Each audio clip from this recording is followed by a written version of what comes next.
discovering stuff about our natural world.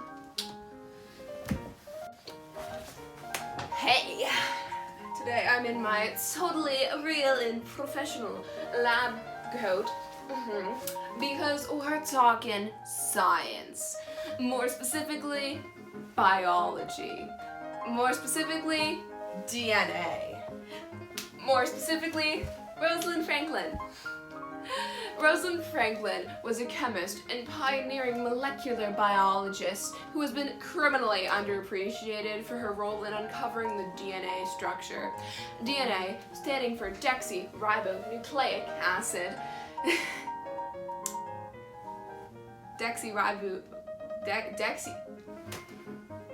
Standing for deoxyribonucleic acid. It's this twisty stuff here. It codes for our traits. It was discovered in 1869 by resident Swiss dude Friedrich Mistook, but the shape of the DNA strands itself was a mystery when Franklin was born in 1920. In her early life, Franklin attended one of the few London girls' schools which taught science. This harbored her love of sciences, specifically chemistry, and at the age of 15, she set her mind on becoming a scientist. Though her father was against women receiving higher education, he eventually relented, and in 1938, Franklin began attending Newham College in Cambridge. After her graduation in 1941, Franklin continued her studies in Newham for about a year under a fellowship. Then she quit and started working at the British Coal Utilization Research Facility. There she worked on discovering, deciphering, and determining the structure of carbon and graphite microstructures. Her research made fundamental breakthroughs and earned her a doctorate in physical chemistry from Cambridge in 1945. In 1947, Franklin left for Paris, where she studied X-ray crystallography, diffraction techniques at the Laboratoire des Centrales des Services Chimiques de l'État for 3 years. Afterwards, she returned to her hometown, London, to work as a research associate in John Randall's laboratory at King's College. Franklin worked with X-ray crystallography to study molecular structures under a scholarship she was offered. I'm sorry, French people. Here is where she began her work with DNA and her unfortunate luck with men. Franklin was one of the few female, lead researchers in the lab, and men who were her peers often mistook her for lower-level technical assistants. The most famous occasion of this being when Maurice Williams... Hey, it's 2 late at night and I'm editing this right now. I meant to say Wilkins, not Williams. Carry on. A fellow DNA molecular structure research dude mistook Franklin for his assistant. Woo!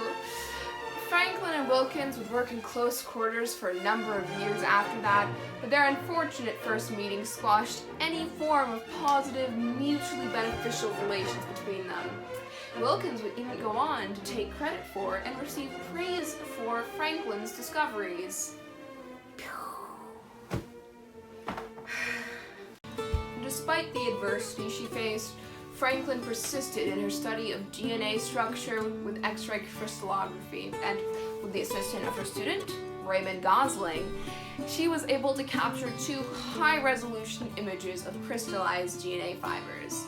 These images proved the double helix structure of DNA, which was a key factor in discovering how DNA is shaped and replicated, which is obviously kind of important in determining and discovering stuff about our natural world.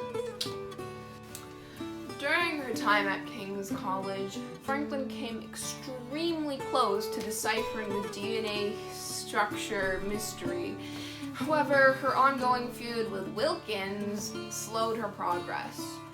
Wilkins even revealed Franklin's images of DNA to her competitors, Watson and Crick.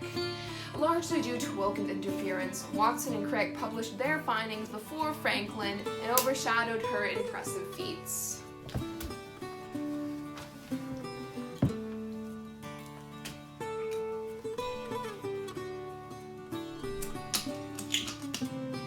In 1953, Franklin's X-ray images were published in the same issue of Nature magazine as Watson and Crick's research paper on DNA structure.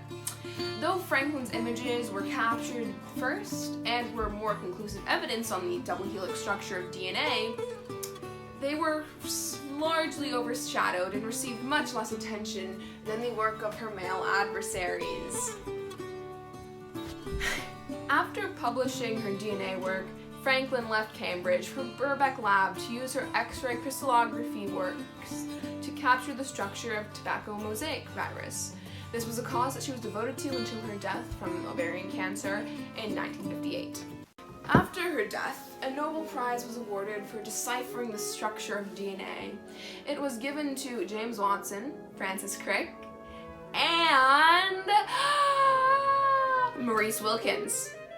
Franklin was not listed as a participant despite her enormous role in deciphering the DNA structure because the Nobel Committee does not give posthumous prizes. The lack of recognition further plunged Franklin into obscurity. Even though Rosalind Franklin is not given nearly enough credit for her work and discovery of the DNA structure, her legacy will continue to live on in the hearts of biology teachers everywhere. Thank you. Thank you for coming to my TED Talk.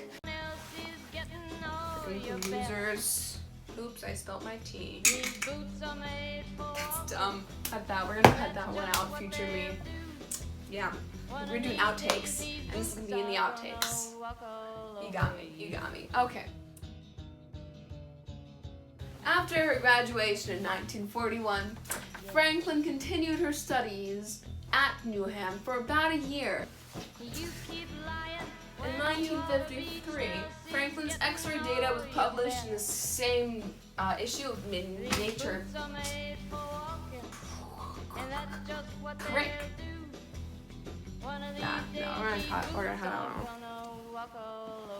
Doing DNA dance with my dumb junk sauce. Let's go.